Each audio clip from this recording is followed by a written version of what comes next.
चांगला बैल किती म्हातारा हो द्या, ते पेरणीच्या टायमाला तास हाणतोच सर. आता असं वर्णन केल्यावर पुन्हा एखादा म्हणायचा अण्णा तुम्हाला बैल म्हणला काय महाराज, या असे काड्या करणार लयच उतू आले हो. विठाला विठाला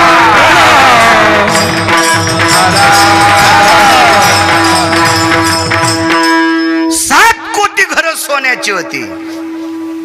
किती मोठा रावण, ज्याच्या एका घराच्या चौकट 22.5 क्विंटल सोन्याची. 269 किलोमीटर एकीकडचं भिताड होतं गावाचं. 269 किलोमीटर. गळ्यात शपथ खोटं सांगत. शेजाऱ्याच्या कोणी घालीन, आपोआपल्या गळ्याची कशी घालीन. आणि हे गळा किती महत्वाचा आहे. या हे का कोर्टात सुनावणी देणारा थोडाचे शंकरराव देवराव हाजीर आहे. आपल्याला कोर्ट हैदराबाद होतं ना पहिले स्वातंत्र्यापूर्वी, निजाम तेच होतं ना कोर्ट. मग ते कोर्टात सुनावणी देणारा असं देत होतं. त्याचा गळा आहे होय. आणि कसा घालीन इतक्या चांगल्या गळ्याची शपथ. 269 किलोमीटरचं एकीकडे भिताड पूर्ण सोन्याचं. काय श्रीमंत असेल होते. बायका 80,000 होत्या. आपल्या बाई सारखी नाही, पाहती कवडाकडून चलती भिताड. 80 सहस्राच्या सुंदरा कामे, 80 सहस्राच्या सुंदरा कामे,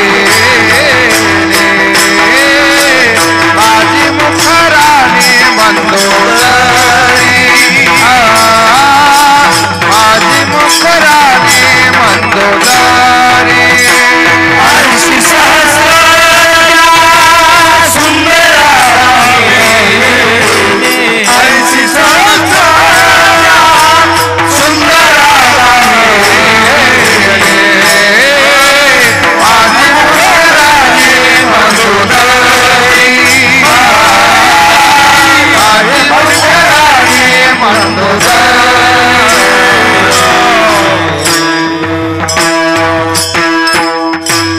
वा, आता नाही सुधरू देत मला. 80 सहस्र सुंदरा कामिनी, माझी मुख्य राणी मंदोदरी. 80,000 बायका, 1,00,000 पोरं, 1,25,000 नातू. एक पोरग सांगू कसं होतं. आपल्याकडे मंत्र्याला पद किती असते. आता किती बीत कोणी कोण अण्णा पहा किती बी म्हणतात. कशी भेटते. लयच वर्षाच्या जवळचा असेल तर अण्णा 2. पण एका मंत्र्याला 222 पद. त्याला वाहनात सगळं 17 बाऱ्या बांधून आणलं रावणाच्या पोरानं.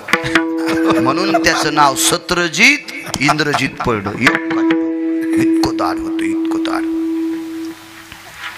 याच्या पलीकडे सांगू तुम्हाला ते किती दाढ होतं. पृथ्वी ज्याच्या डोक्यावर आहे त्याला शेष म्हणतात.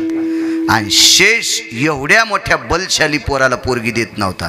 चल देत नाही, पण पोरीच्या बापाच्या विरोधात त्यानं लग्न केलं. ते बिले रगील शेष. ते म्हणला जरी माया पोरीशी लग्न केलं तरी मी तुला मारीन. ते म्हणला मला मारल्यावर पोरगी विधवा होईन, बुक्का लावला तरी हरकत नाही, पण मी तुला मारीनच. आणि मारलंच. ते जावाई म्हणला मला मारण्यासाठी 14 वर्ष उपवास. अरे 14 वर्ष 27 दिवस धरीन, पण तुला मारीनच. मला मारण्यासाठी झोपायचं नाही, झोपणारच नाही. काय शेष बी काय पोरग असेल ते रावणाचं. असे पोरं 1,00,000 पोरं, 1,25,000 नातू, 80,000 बायका. तर सासरे किती झाले 80,000. पण सासा नाही सांगता याच्या, कारण जावायना 80,000 केल्या म्हणल्यावर सासरा 25-25 तर करीन. म्हणजे हे सरळ सरळ बोलायलो मी, काय तिथला सरपंच नव्हतो.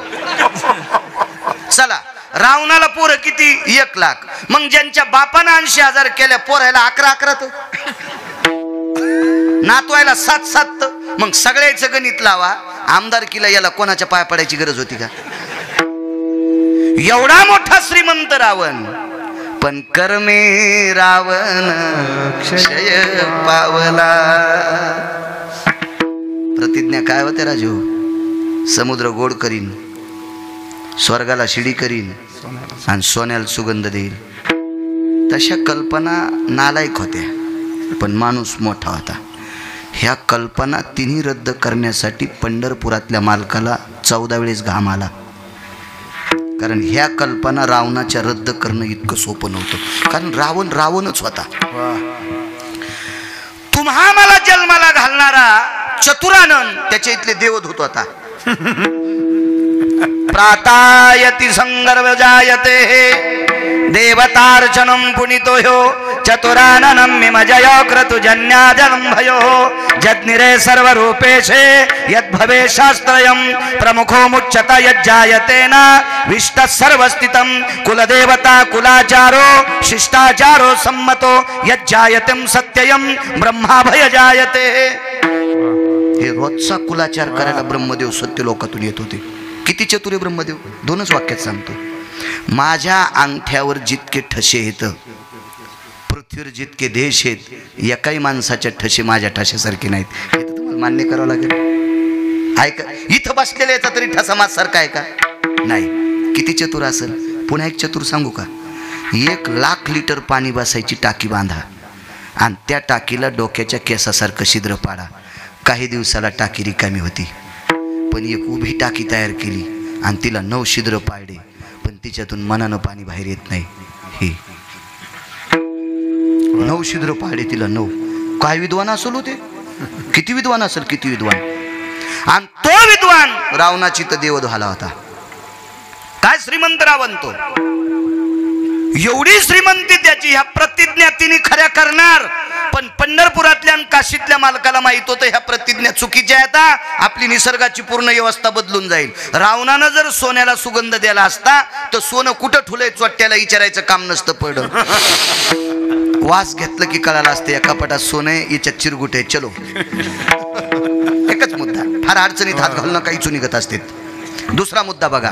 जर रावणानं समुद्र गोड केला असता तर एक जण येडगळ म्हणला पाण्याची कमी नसती राहिली. पण अरे नालायका, समुद्र गोड झाल्यावर पाऊस पडला नसता रे. शारोदक भय सकल सुधा यत् प्रजन्यति जायन्ते तेजो कांती दिवा करो निशापति भय जायन्ते यत् संक्रमे जायन्ते न यत् जायन्ते शीतो भया उष्णोदक भय सकल सुदे वायुर्वेगं ततेवचं प्रजन्यस्तुं सकल सुदाना प्रजन्यस्तुं सकल सुदाना प्रजन्यस्तुं सकल सुदाना. मी 6वीला असताना संत जनार्दन विद्यालयामध्ये आम्हाला विज्ञान शिकवायला देशपांडे सर होते. ते मला म्हणायचे, बाळा, उष्णतेनं समुद्राच्या पाण्याची वाफ तयार होती आणि ती वाफ आकाशातल्या ढगांना खेटली की पाऊस पडत असतो. आणि हे सागर जर गोड असता तर बाष्पीभवन झालं नसतं त्याचं. त्या पाण्यानं पाऊस पडत नसतो. यत् प्रजन्यति जायन्ते. नंतर इकडे आल्यावर कळालं, गुरुजींनी 6वीला असताना सांगितलं, पण 10,000 वर्षापूर्वी माझ्या संतांनी पुराणात लिहून ठेवलंय. समुद्र गोडा होणं चुकीची गोष्ट आहे. चला, आणि स्वर्गाला जर पायऱ्या केल्या असत्या तर पाणी न टाकून जे पेतेत का ते आधीवरी गेले असते. बाळ्यावरी चढतानाच एक जणांना कष्ट वळला असता, गिरगावकर थांबा आम्हाला जाऊ द्या. आणि महाराजायला सुरुवात झाल्यावर वरच्यांनी सांगितलं असतं खुर्च्या संपल्यात, तुम्ही आता इकडंच वताडायनं फिरा. ही सुद्धा कल्पना चुकीची होती, चुकीची होती. एवढा कल्पना रंगवणारा रावण. भक्तीचं टोक जर बघायचं केलं तर शिवजीला प्रसन्न केलं. किती प्रसन्न केलं सांगू तुम्हाला. येने प्रसन्नस्तु जायो पंचाननम गिरिजा सांगेन दातृत्वम. गिरिजा म्हणजे पार्वती. सांगेन दातृत्वम भक्तीचं टोक पत्नी मागितली, देऊन टाकली नो. पण पोरग हुशार होतं गणपती बाप्पा, आईला सोडिलो. इतका भक्तीत श्रेष्ठ. तरी करमे रावण क्षय पावला. किती मोठा रावण लक्षात आलं. हे उग मोजकं सांगितलं तिळभर. रावण सांगायला किमान 1.5 वर्ष लागते माझ्यासारख्या येडपटाला. विद्वान माणसं 10-10 वर्ष सांगतील, रोज 2 तास. माझ्यासारखं येडपट 1.5 वर्ष सांगल. विद्वान किती वर्ष सांगतील.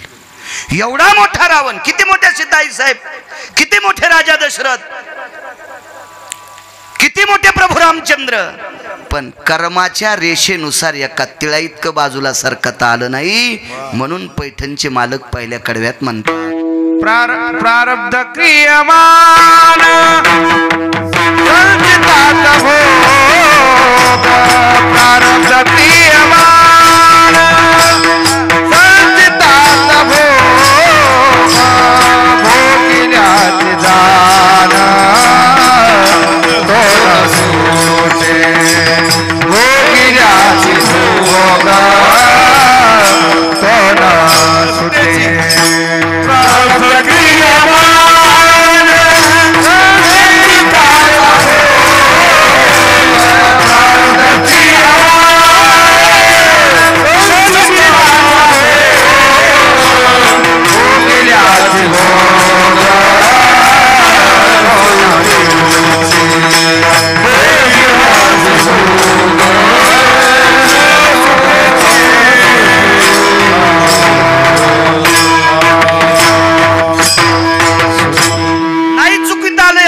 कर्म.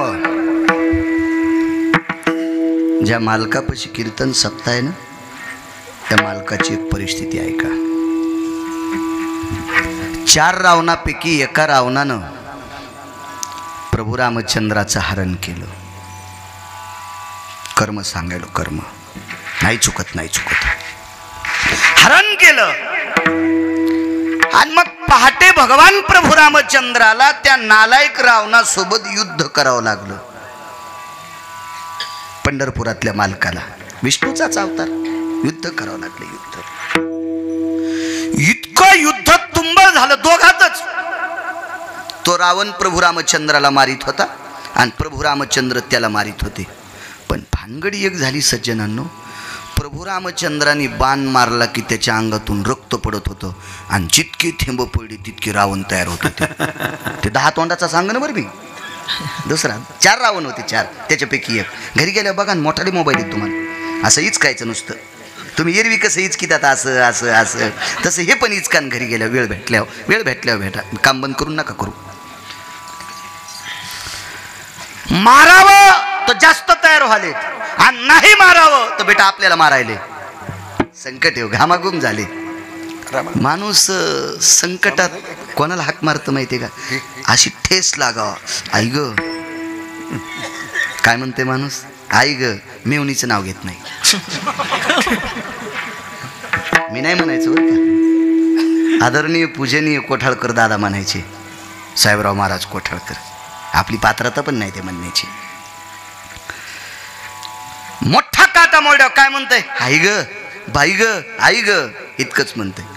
आणि डोळ्याला पाहत असताना दृश्याच्या पलीकडचं चरित्र ज्या वेळेला घडत असतं त्यावेळेला तोंडातून शब्द पडतो, बापरे बापरे, हा शब्द पडत असतो. आणि ज्या वेळेला अतिसंकटाचं टोक येत असतं त्यावेळेला आपल्या कल्याण करणाऱ्या व्यक्तीचं नाव आठवत असतं. मग तो आपला कुलगुरू असेल, आपला टोकाचा एखादा फार जवळचा हितेशी असेल. माझ्या विटेवरच्या मालकाला एकाच व्यक्तीचं नाव आठवलं, मारुतीराय. हे पवनसुता, इतकं तोंडातून पडणं उडी हाणणं सगळं झाली. जी मालक डोळे भरून आले प्रभू रामचंद्राचे.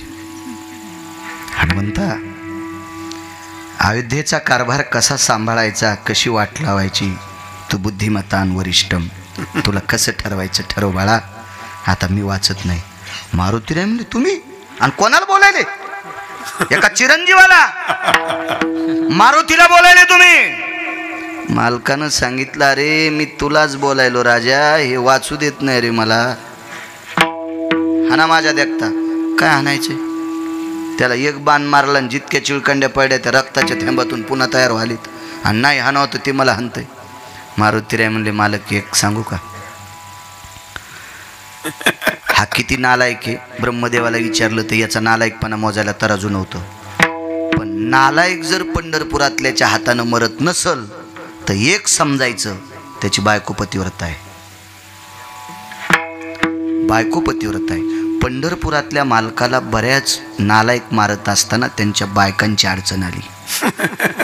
तुम्हाला एक सांगू का, पंढरपुरातल्या मालकानं 7व्या अवतारात रावण कधीच मरत नव्हता. माना नका मानू, काय घेणे मला त्याच्याशी, मी वाचून सांगायला तुम्हाला. रावण एकदाही प्रभू रामचंद्राच्या हातानं सरळ सरळ मरत नव्हता.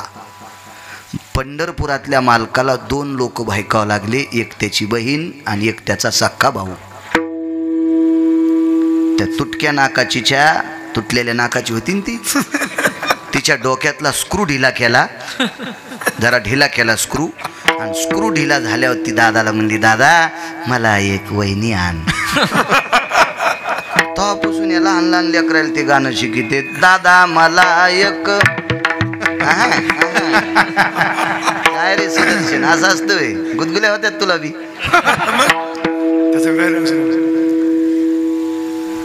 भंग केला रावणाचा आणि बिभीषण फोडा. म्हणून बिभीषणाला माझ्या 18 मालकांपैकी एका मालकानं मूर्ख पदवी दिली. आपण नाही म्हणायचं बरं, पण मनशी बिभीषण शहाणा परी तो महामूर्ख जाना. मालकांचं वाक्य. आपली पात्रता नाही बिभीषणाला मूर्ख म्हणण्याची. का?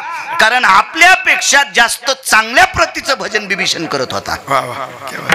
कारण सांगू तुम्हाला, इथं बसलेल्या कोण्याच माणसानं पेटलेला अग्नी भजनानं इजवायचा, मी मरूस तर त्याच्या बुटालाच पालिश करीन, नाही तर त्याच्या बुटाचं मंदिर बांधीन. पण बिभीषणानं घर जळूच दिलं नाही. प्रतापे सबळ नामाची तुका म्हणे अग्नी झाला से शीतळ.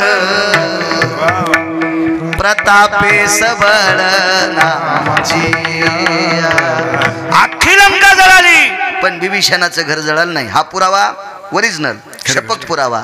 आग लगी लंका में हलचल मचाई, विभीषण की कुटिया कैसी बचाई रे.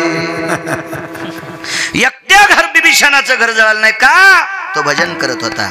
आपलं भजन तितकं पावरबाज नाही, म्हणून आपण विभीषणाला नाव ठेवणं चुकीचं आहे. तो मालकांचा पुरा आहे, त्यांचा अधिकार आहे, अधिकार आहे त्यांचा. असो, रावणाची मंदोदरी सात्विक आणि सदाचारी पुण्यशील स्त्री होती. तिथं 5 पतिव्रतेच्या यादीत आहे. कोणत्या कोणत्या होत्या? 5.